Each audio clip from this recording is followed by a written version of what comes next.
ഇന്ന് നമ്മൾ ചെമ്പല്ലി മസാല ഫ്രൈ ഉണ്ടാക്കാൻ പോകണ്ട.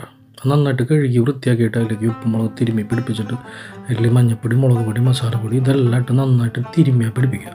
ഒരു അരമണിക്കൂർ നേരത്തേക്ക് നമ്മൾ എന്ത് ചെയ്യണം, ഇവന് വെച്ച് കൊടുക്കുക. അത്യാവശ്യം നന്നായിട്ട് മസാലയൊക്കെ പിടിച്ചിട്ടുണ്ട്. അത് കഴിയുമ്പോൾ ഒരു പാൻ എടുക്കുക, അത് നന്നായിട്ട് ഫ്രൈ ചെയ്തെടുക്കുക. ഇത് നമ്മൾ ഫ്രൈ ചെയ്യുന്ന സമയത്ത് ചെറിയ ചൂടിൽ ഫ്രൈ ചെയ്തിട്ട് എടുത്താൽ മതിട്ടാ.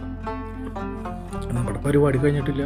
നല്ല വെളിച്ചെണ്ണ എടുക്കുക, അതിലേക്ക് കുരുമുളക്, സബോള സാധനങ്ങളൊക്കെ ഇട്ട് നന്നായിട്ട് മൂപ്പിച്ചതിന് ശേഷം തക്കാളി, വെളുത്തുള്ളി, ചെറിയുള്ളി, ഇഞ്ചി, പച്ചമുളക് സാധനം നന്നായിട്ട് ഇതിൻ്റെ മണം മാറണ വരെ നന്നായിട്ടൊന്ന് ഇളക്കിയെടുക്കുക. അത് കഴിഞ്ഞിട്ട് ഇതിലേക്ക് നമ്മുടെ മസാലക്കൂട്ടുകളെല്ലാം ഇടാം, മീൻ മസാല പ്രത്യേകിച്ച് ഇടാം. അത് കഴിഞ്ഞിട്ട് ഇത് ഈ സാധനം ഇടായി കഴിയുമ്പോൾ മേലേക്ക് ഇട്ട് കൊടുക്കുക. എന്നിട്ട് വീണ്ടും ചെറിയ ഫ്ലെയിമിലാണ് വെച്ച് കൊടുക്കുക. എൻ്റെ കൂട്ടത്തിൽ ചോറിൻ്റെ കൂടെ കഴിക്കാം. പക്ഷേ ഞാനൊരു സ്പെഷ്യൽ സാധനമാണ് ഇടാൻ പോകണം, തീ മുതൽ കപ്പ. ഇതിൻ്റെ കൂട്ടത്തിലിടാൻ പിടിയെ പിടിക്കാൻ ഒരു പെട കൊടുക്കുക. അങ്ങനെ സംഗതി പൊളിയില്ല.